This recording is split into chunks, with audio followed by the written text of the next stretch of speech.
नमस्कार मेरे प्यारे बच्चों, कैसे हैं आप लोग। आशा करता हूँ आप लोग बहुत अच्छे होंगे। तो मेरे प्यारे बच्चों, हम पुनः पहुंच चुके हैं केमिस्ट्री के एक बहुत ही मोस्ट इंपॉर्टेंट क्वेश्चन के साथ, जो हमें दिलाने वाला है 4 नंबर। तो 4 नंबर का क्वेश्चन है प्यारे बच्चों, इसे आप लोग बहुत ही बेहतर तरीके से समझिए। हेनरी का नियम।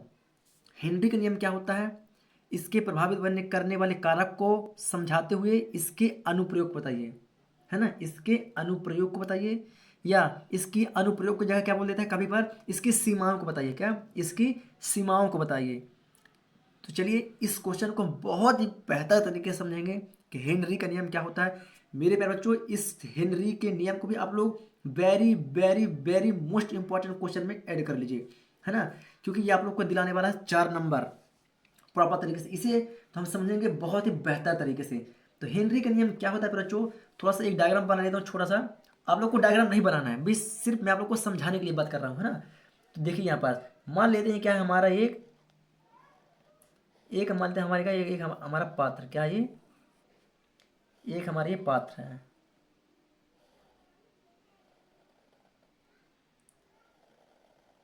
ये क्या है, हमारे एक पात्र है ना। अब इसमें क्या भरा हुआ है, द्रव पदार्थ। क्या भरा है, द्रव पदार्थ। द्रव पदार्थ बोले तो जल, है ना, या किसी प्रकार का विलयन या विलेय पदार्थ, है ना। जल क्या होता है, जल हमारा विलेय पदार्थ होता है ना। क्या होता है, मान लीजिए जल। जल मतलब कि द्रव पदार्थ, द्रव पदार्थ। क्लियर है, क्लियर है। तो क्या होता है बच्चों, ये होता है हमारा द्रव पदार्थ। और जब हम द्रव पदार्थ में क्या मिलाते हैं, कोई गैस मिलाते हैं, मान लेते हैं ऑक्सीजन। क्या, मान लेते हैं ऑक्सीजन। इसमें ऑक्सीजन मिलाते हैं, क्या करते हैं, मिलाते हैं एक नियत ताप पर। किसमें, एक नियत ताप पर। किसमें, नियत ताप पर, है ना। मतलब कि ऑक्सीजन का द्रव पदार्थ में घोलना, ऑक्सीजन का द्रव पदार्थ में घोलना एक नियत ताप पर, एक नियत ताप पर ऑक्सीजन का जल में घोलना क्या कहलाता है, हेनरी का नियम। अब इसे समझते हैं अपनी केमिस्ट्री की भाषा में। तो केमिस्ट्री की लैंग्वेज में इसकी डेफिनेशन लिखेंगे। तो इसकी डेफिनेशन क्या होगी बच्चों, कि हेनरी के नियम के अनुसार, क्या बोलेंगे, हेनरी के नियम के अनुसार किसी दिए हुए ताप पर, क्या, या किसी दिए हुए नियत ताप पर किसी गैस का, किसी गैस का द्रव में विलेयता। ये द्रव पदार्थ है ना, जल क्या है, द्रव पदार्थ है। तो किसी गैस का द्रव में विलेयता, क्या, द्रव में विलेयता उसके दाब के, उसके दाब मतलब कि पी, पी क्या है हमारा, दाब है। तो उसके दाब का क्या होता है, समानुपाती होता है मेरे बच्चों। यही कहलाता है हमारा हेनरी का नियम। क्या कहलाता है, हेनरी का नियम। मतलब ऑक्सीजन है, द्रव पदार्थ में मिला, तो ताप का उसमें कितना दाब लगा, ताप का उसमें कितना दाब लगा कि हमारा जो ऑक्सीजन है प्रॉपर तरीके से द्रव पदार्थ में घुल गया। क्या, प्रॉपर तरीके से उसमें हमारा ऑक्सीजन घुल गया। तो भाई बिना ऑक्सीजन जल में कैसे घुल सकता है, द्रव पदार्थ कैसे घुल सकता है, कोई उसमें ताप तो लगा होगा। ताप लगा मतलब उसमें दाब लगा, दाब मतलब क्या, उस प्रेशर दबाव लगा, तभी तो हमारा ऑक्सीजन जल में घुला। कोई भी गैस ऑक्सीजन बन नहीं कर सकते, ऑक्सीजन हो, सल्फर डाइऑक्साइड हो, कार्बन डाइऑक्साइड हो, कोई भी गैस ले सकते हैं हम। तो किसी भी गैस को द्रव पदार्थ में घोलने के लिए एक नियत ताप और दाब की आवश्यकता पड़ती है। क्या पड़ती है, एक नियत ताप और दाब की आवश्यकता पड़ती है, जिसे हम क्या बोलते हैं, हेनरी का नियम। क्या बोलते हैं, जिसे बोलते हैं हम हेनरी का नियम, हेनरी का नियम। क्लियर है। एक बार पुनः रिपीट कर देते हैं, फिर आप लोग को हम बहुत ही प्रॉपर तरीके से लिख के देंगे कि आप लोग को डेफिनेशन कैसे लिखना है। आप लोग सिर्फ समझ रहे हैं अभी, है ना, समझ गए हैं तो बहुत ही बेहतर है आप लोग के लिए। चलिए एक बार और समझा देता हूं। तो मेरे प्यारे बच्चों क्या बोलेंगे, किसी दिए हुए ताप पर या किसी दिए हुए नियत ताप पर, है ना। नियत लिखते हैं नहीं लिखते हैं इससे कोई मैटर नहीं करता है, लेकिन ताप लिखना बहुत जरूरी है ना। जैसे आप लोग नियत भूल गए, है ना, तो कोई दिक्कत नहीं, लेकिन ताप लिखना बहुत जरूरी है।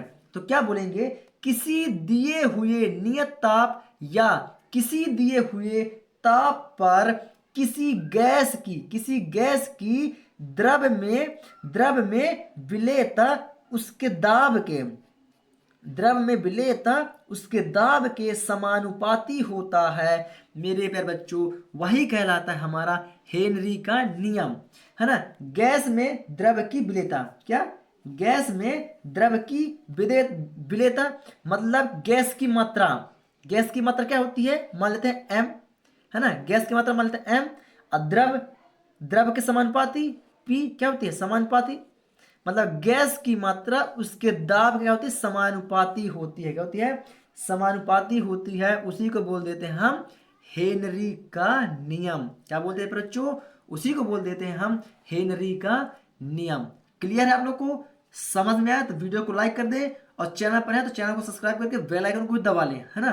चैनल को सब्सक्राइब करना बिल्कुल भी ना भूलें। हम ऐसे बहुत सी मोस्ट इंपॉर्टेंट क्वेश्चन आप लोग को लेके आएंगे जो एग्जाम में आप लोग को टॉप कराने वाले हैं। चलिए, तो उसकी आप डेफिनेशन को लिख लेते हैं, है ना, ताकि आप लोग को भी लिख लें। तो आप लोग क्वेश्चन को लिख लिए, नहीं लिखे तो क्वेश्चन को आप लोग प्रॉपर तरीके से लिख लीजिए पहले। चलिए, और क्वेश्चन को लिखने के बाद आप लोग को डायग्राम नहीं बनाना है ना, डायग्राम बनाने की जरूरत नहीं है, बस आप लोग को समझना है। छोटा सा अगर बनाना चाहते हैं तो आप लोग वो हिडन लाइन के ऊपर बना सकते हैं। चलिए, हेनरी का नियम, तो क्या बोलेंगे, हेनरी के नियम के अनुसार क्या बोलेंगे, हेनरी के नियम के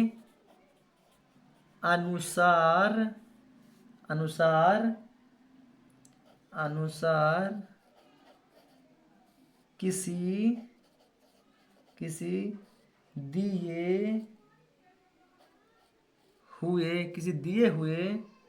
किसी दिए हुए नियत ताप या ताप, है ना, कोई भी एक, तो मैं ताप पर लिखता हूं, किसी दिए हुए ताप पर किसी गैस की द्रव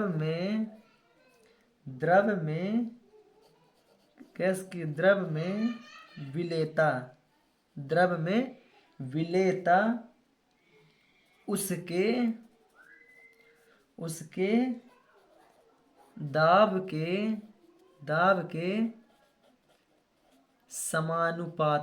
दाब के समानुपाती होती है। हेनरी का नियम कहलाता है, हेनरी का नियम कहलाता है। क्लियर है। तो माना, यहां तो लिखेंगे माना, क्या लेंगे, माना किसी गैस की मात्रा m, माना किसी गैस की मात्रा, भाई गैस O2 मिला रहे हैं तो उसकी कितनी मात्रा मिला रहे हैं, तो m, माना किसी गैस की मात्रा m और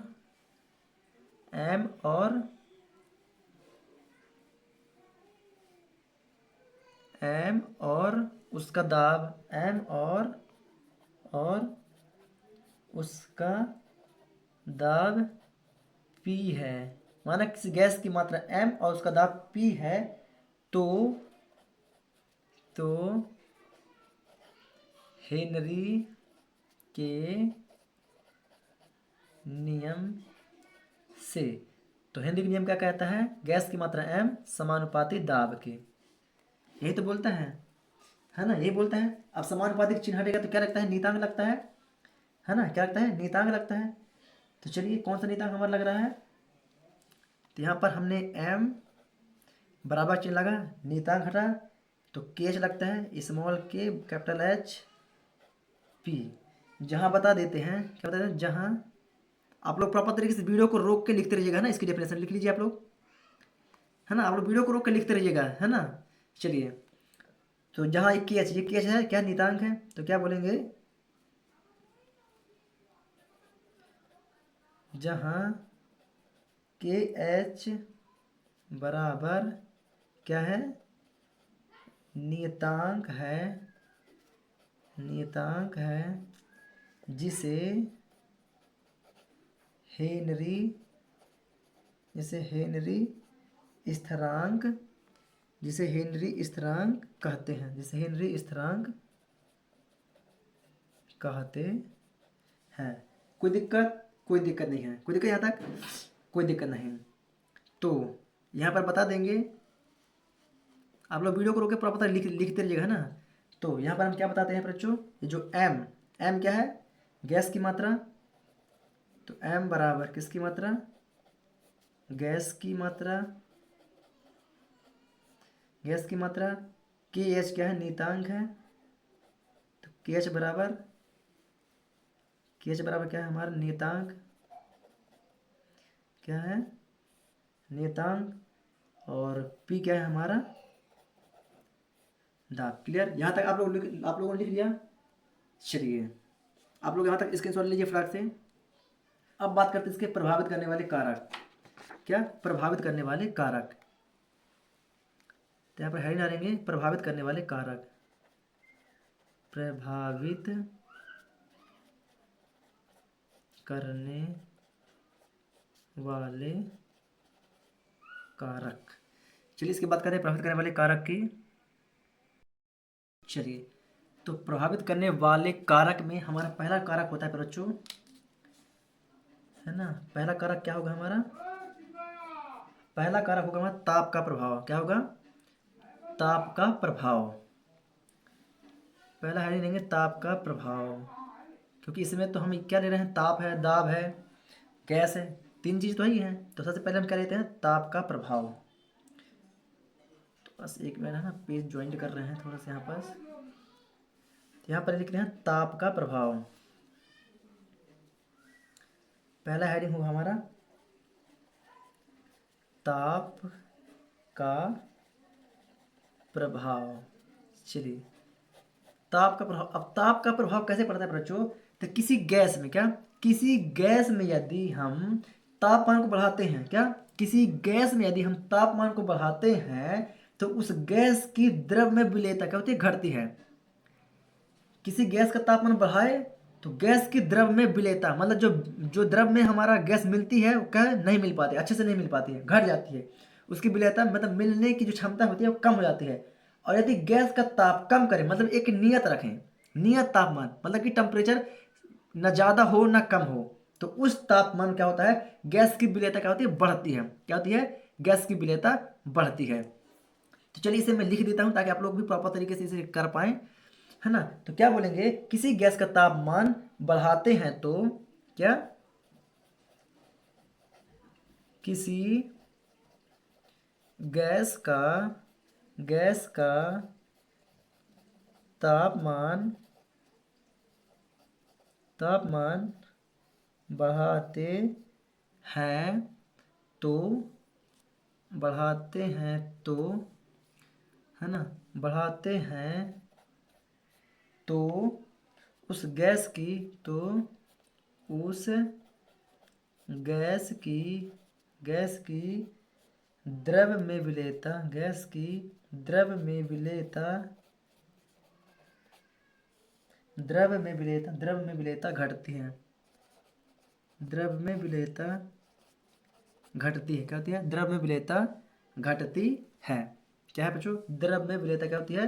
घटती है। द्रव में विलेयता घटती है। और गैस का ताप कम करते हैं, और गैस का ताप कम करते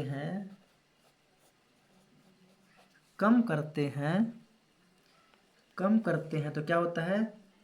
एक में थोड़ा सा, है ना,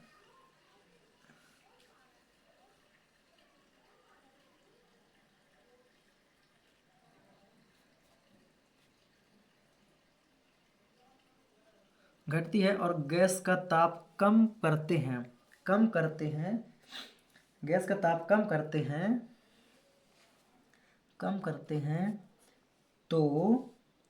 हैं, तो उस गैस की, उस गैस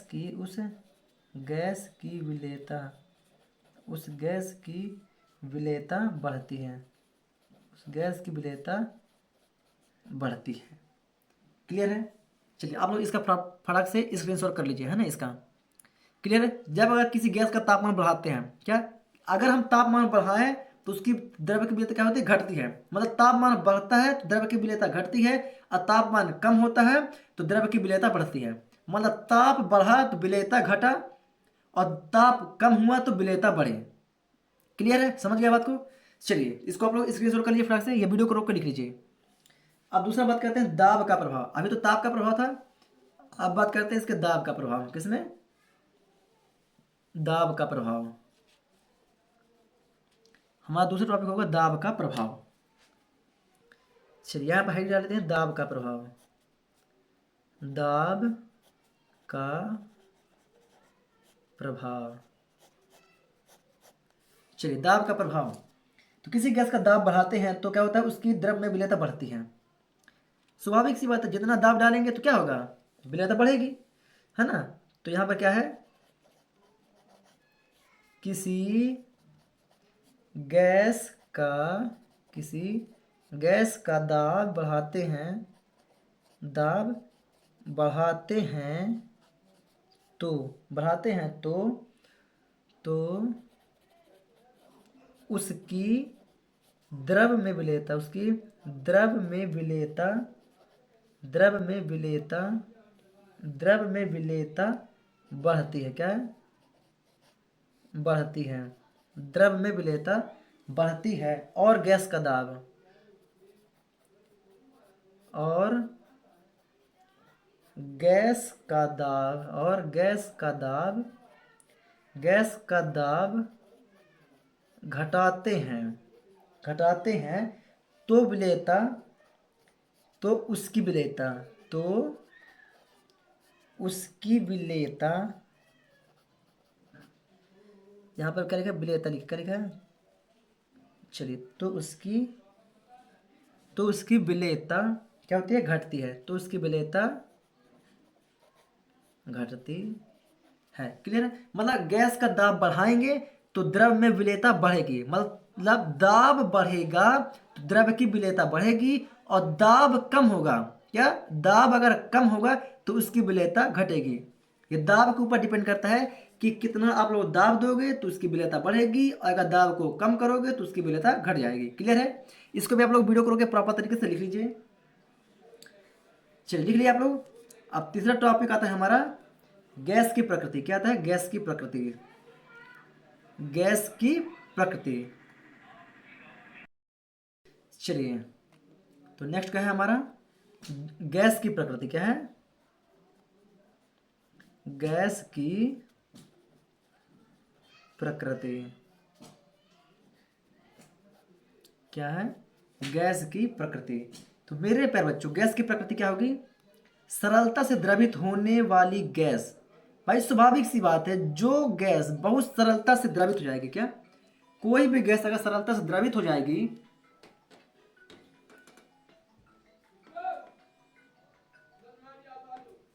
क्या बच्चों, गैस की प्रकृति यदि गैस अगर सरलता से द्रवित हो जाए, क्या सरलता से द्रवित हो जाएगी।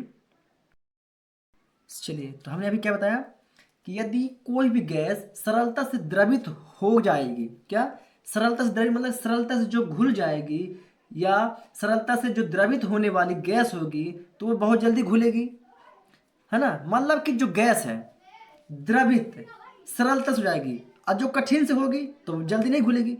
तो क्या है, सरलता से द्रवित होने वाली गैस बहुत जल्दी घुलती है, लेकिन जो गैस जटिलता से द्रवित होगी, मतलब कि कठिनाइयों के साथ अगर वो द्रवित होगी तो क्या करेगी, वो गैस बहुत कम घुलेगी। भाई जो गैस मान लीजिए कि हमारी ऑक्सीजन गैस हो गई, तो ऑक्सीजन बहुत जल्दी घुल जाएगी जल्दी, लेकिन जो कार्बन डाइऑक्साइड है उसको घुलने में क्या लगेगा, वक्त लगेगा, क्योंकि वो जटिलता है, क्या है उसमें जटिलता है। तो उसी चीज के बारे में हम चर्चा कर रहे हैं कि सरलता से द्रवित होने वाली गैस, क्या सरलता सरलता से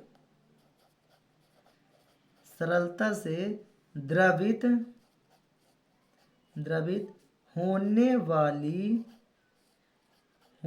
वाली गैस, सरलता से द्रवित होने वाली गैस बहुत जल्दी बहुत जल्दी घुलती है, बहुत जल्दी घुलती है, लेकिन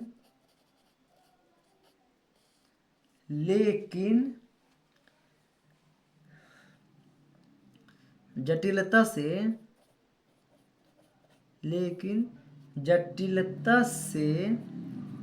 द्रवित होने वाली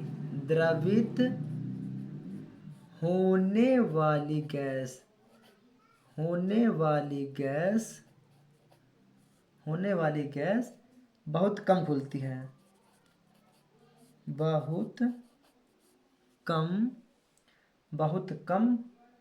घुलती है।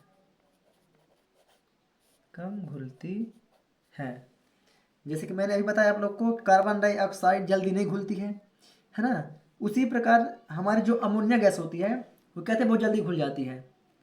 अमोनिया गैस भी क्या होती है, बहुत जल्दी हमारी घुल जाती है।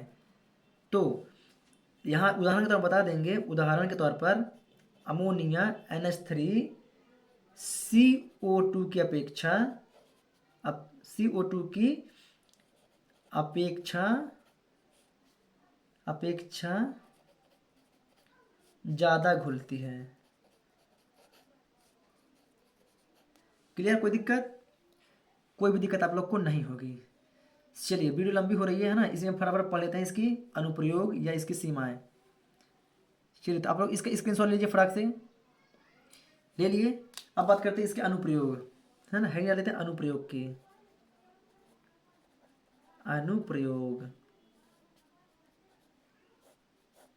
अनुप्रयोग इसका पहला अनुप्रयोग क्या है, इसको देख देते हैं। तो कार्बोनेटेड शीतल पेय पदार्थ के उत्पादन में, किसमें? कार्बोनेटेड शीतल पेय पदार्थ के